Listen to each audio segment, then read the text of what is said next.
Those noises, those booms, that creation of chaos are nothing.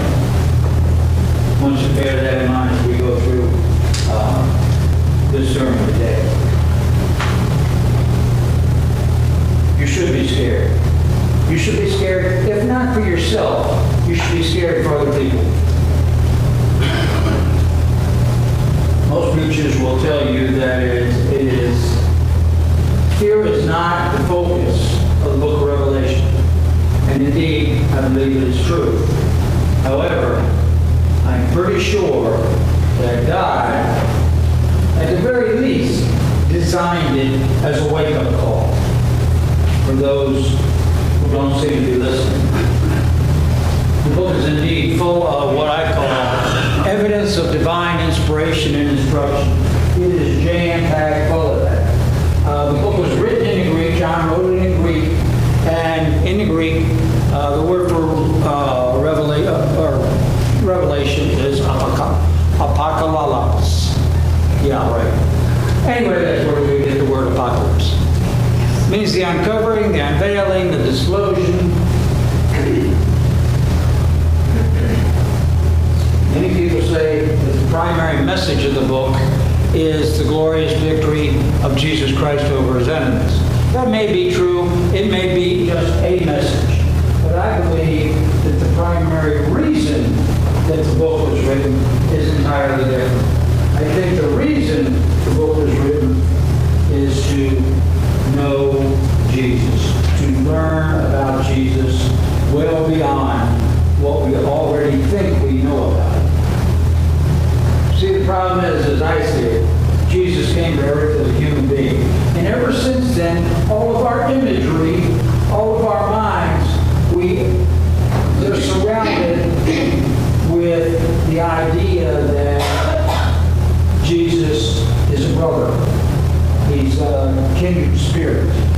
He's a fellow human being. But worst of all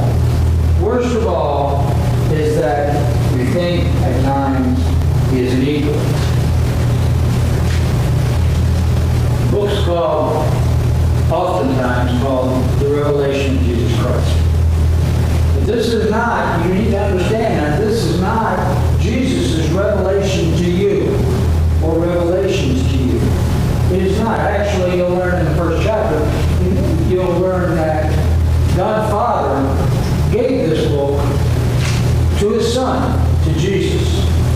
Jesus gave the book to an angel. An angel gave the book to John. John gave the book to the 7 churches. 7 churches gave the book to the world. So Jesus was only in the process. This is not his revelation. The revelation is learning who Jesus is. That's the revelation. Revelation is not pluralized. It is not as in, these are the revelations of things to come. It's one revelation. And that one revelation is who is Jesus Christ. And getting to know him beyond what we already think we know.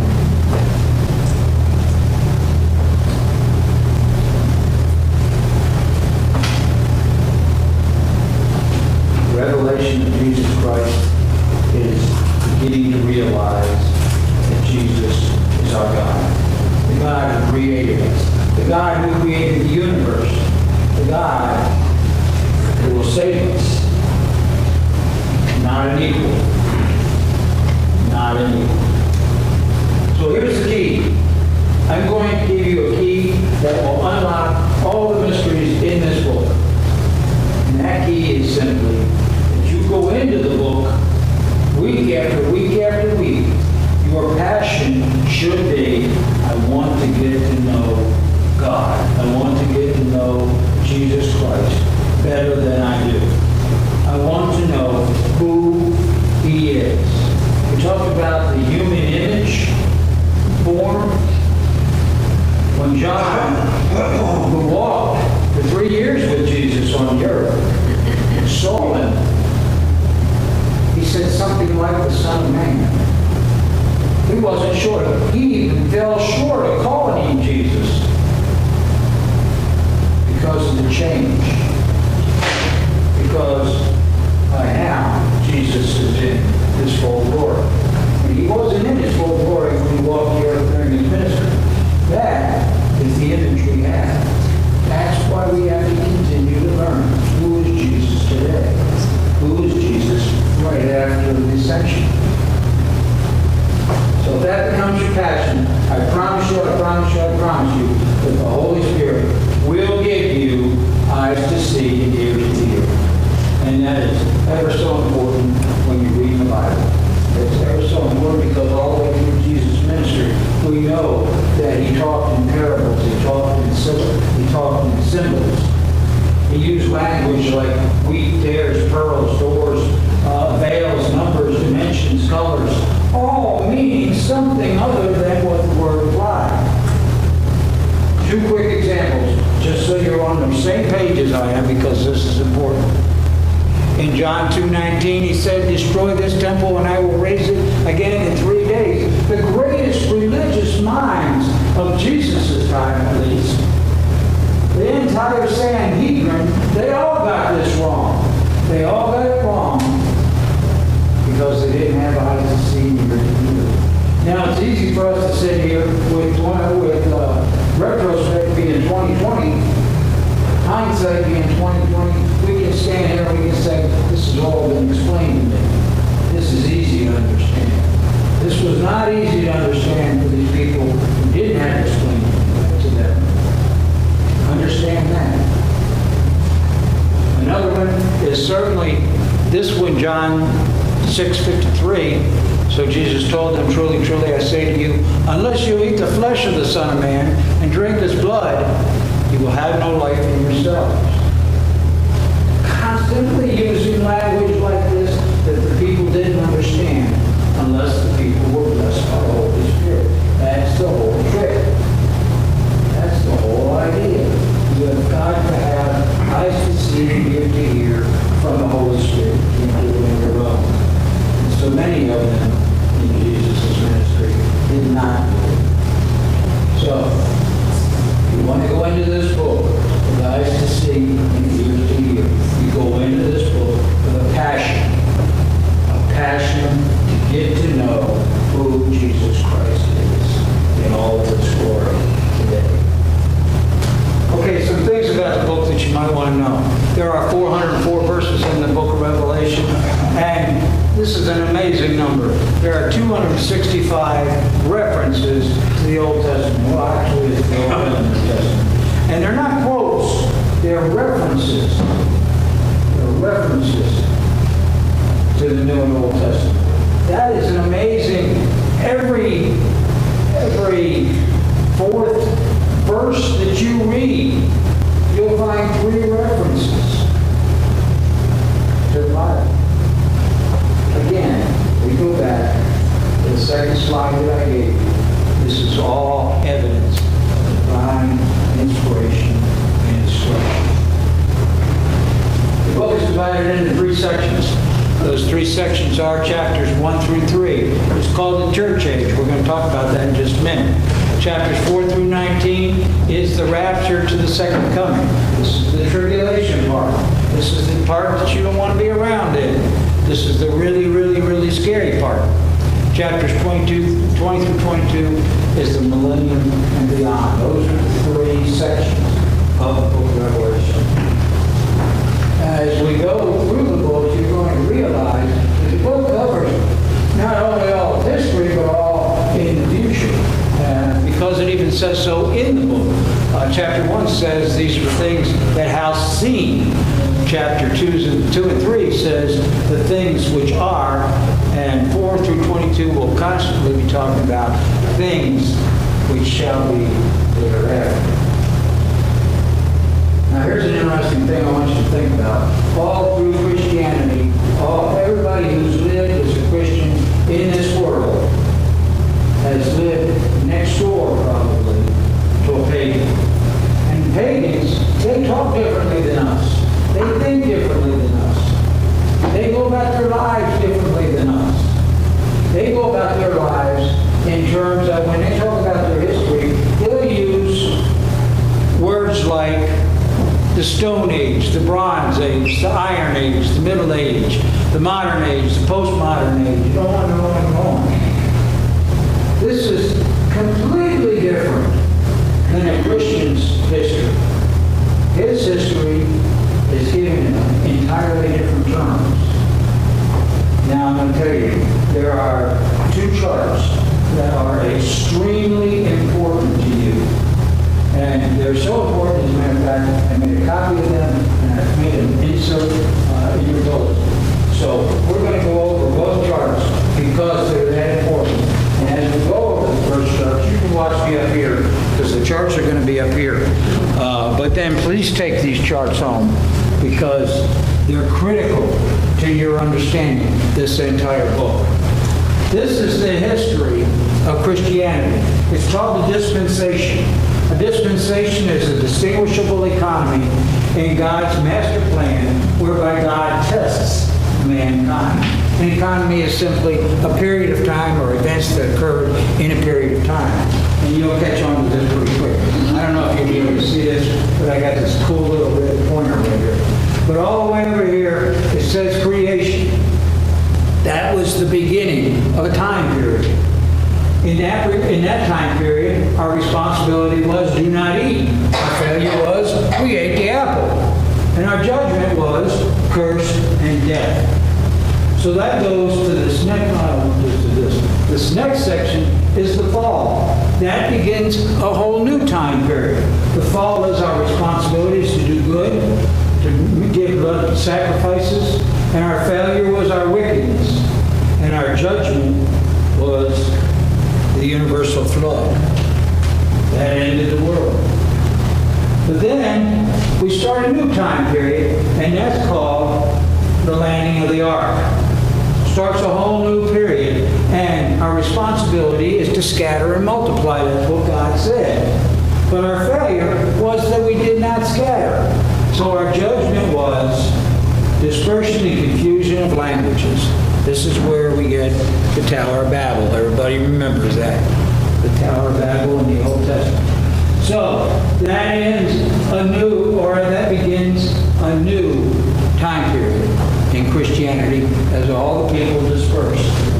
Then we get to a new time period. It's called the Call of Abraham. And in that time period, our responsibility is to dwell in Canaan. Our failure is that we dwell in Egypt, and our judgment was Egyptian bondage. So God had to step in and save us. He sent a guy by the name of Moses to get us out of Egypt and bring us back where we're supposed to be. So he brings us back to where we're supposed to be, and then we start a new time period. It's called the giving of the law.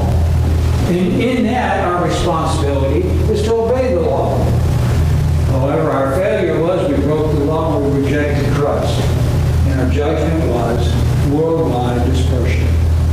Now we come to a brand new period.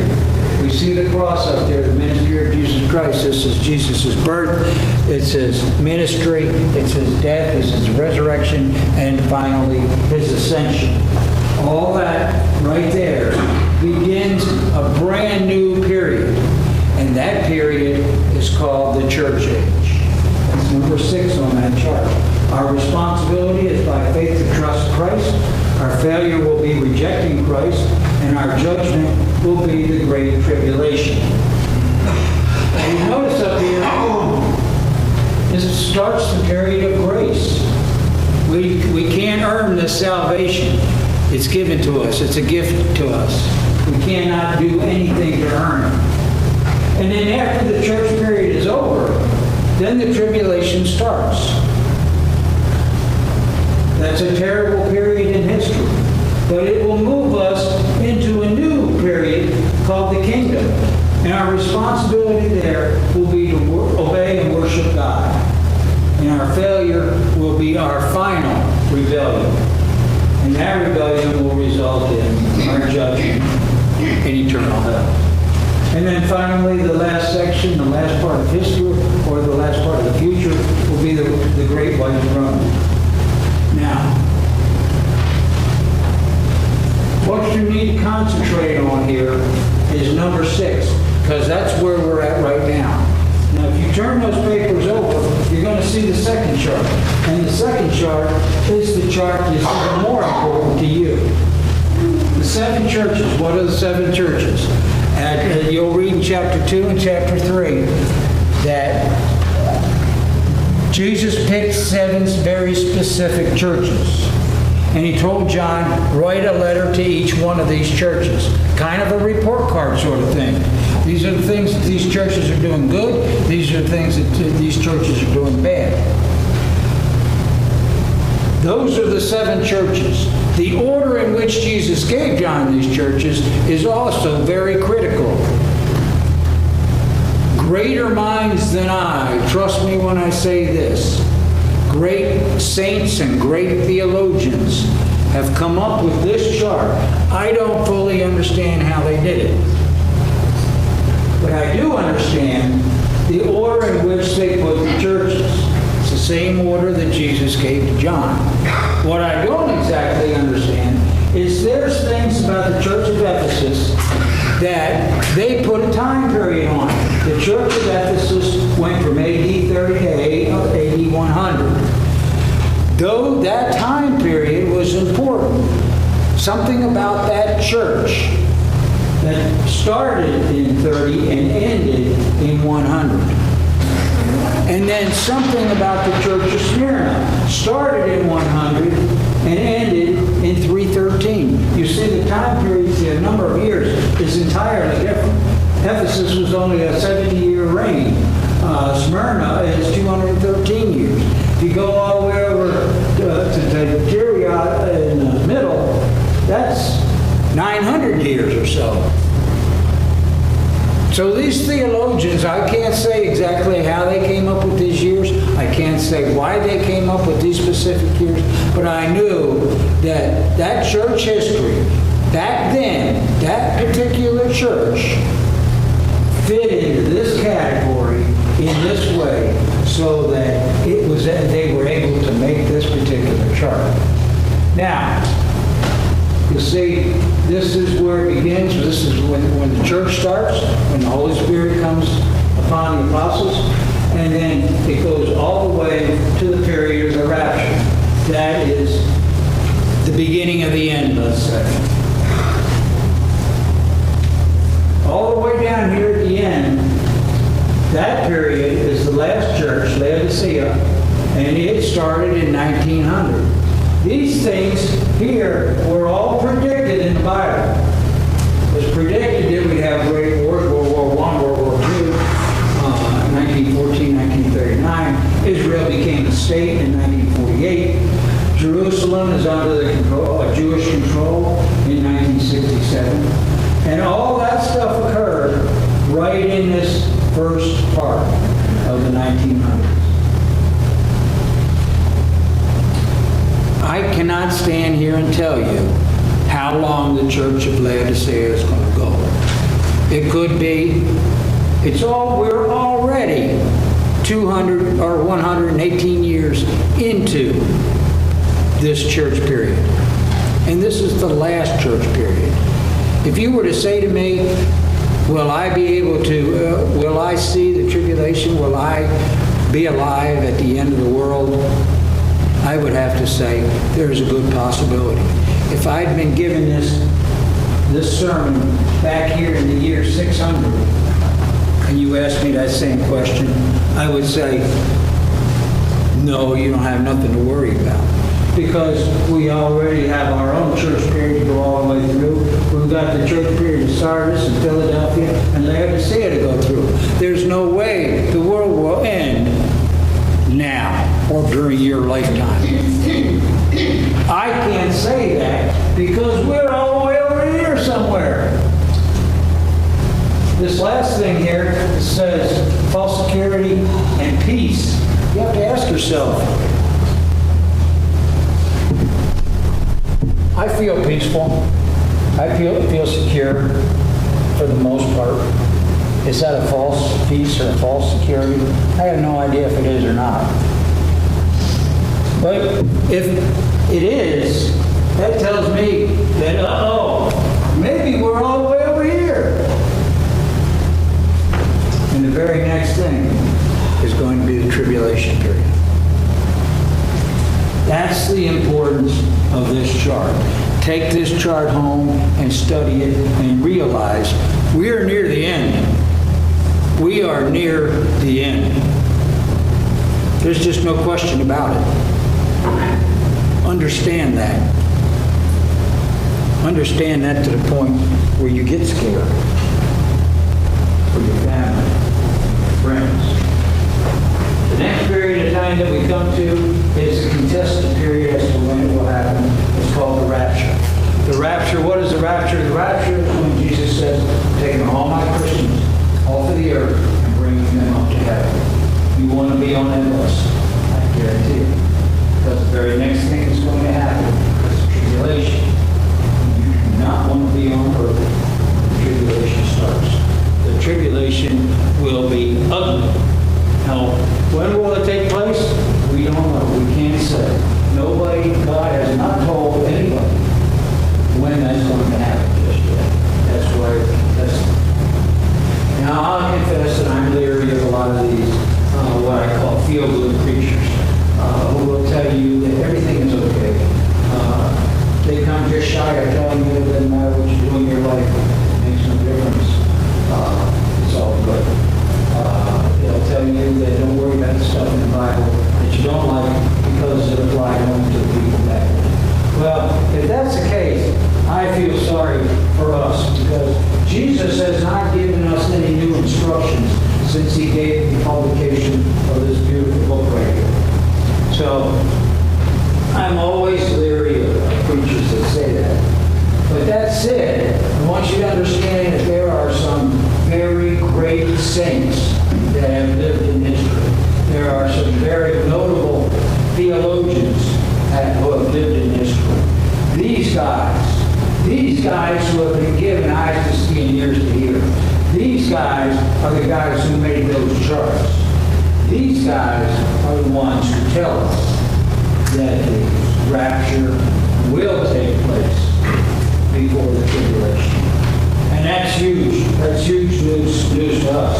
Because if the end of the world or the beginning of the end of the world should occur during our lifetimes, you don't want to be here when the tribulation period comes. You want to be raptured by then. So it's really good news for us if that's true. And some of the things, not only are some of the technical things in this, the reason that they believe that, but there's a couple of scriptures that they also rely heavily on. The first one is from Revelations itself. In the 3rd chapter, verse 10, we're going to read, because you have obeyed my command to persevere, I will protect you from the great times of testing that will come upon the whole world to test those who belong to this world. The other one we find in the New Testament by the Apostle Paul in 1 Thessalonians 1:10, and they speak of how you are looking forward to the coming of God's Son from heaven, Jesus, whom God raised from the dead. He is the one who has rescued us from the terrors of the coming judgment. So you can take heart. You can take hope. You can hope that rapture does occur before the tribulation. A lot of symbols in this book, like I told you before. One of the symbols that you're going to see is the number 7. The book is actually called the Book of Sevens because you see it a bunch of times. Almost 60, as a matter of fact. You'll find 7 churches, 7 spirits, 7 sealed judgments, 7 blessings, 7 trumpet judgments, 7 bowl judgments, 7 thunders, 7 I ams, 7, 7, 7, and on and on and on, till you get to about 56. As we go through this series, we'll be talking about the significance of that number and other numbers and that sort of thing. I want to leave you this morning the same way I started. Before we begin this very fantastic series, and believe me, it will be, before we begin, I want to read you probably the book's most poignant warning. We started out being a little this should scare us even more. Revelation 16:15, look, I will come as unexpectedly as a thief. Blessed are all who are watching for me. Amen? Amen. Amen.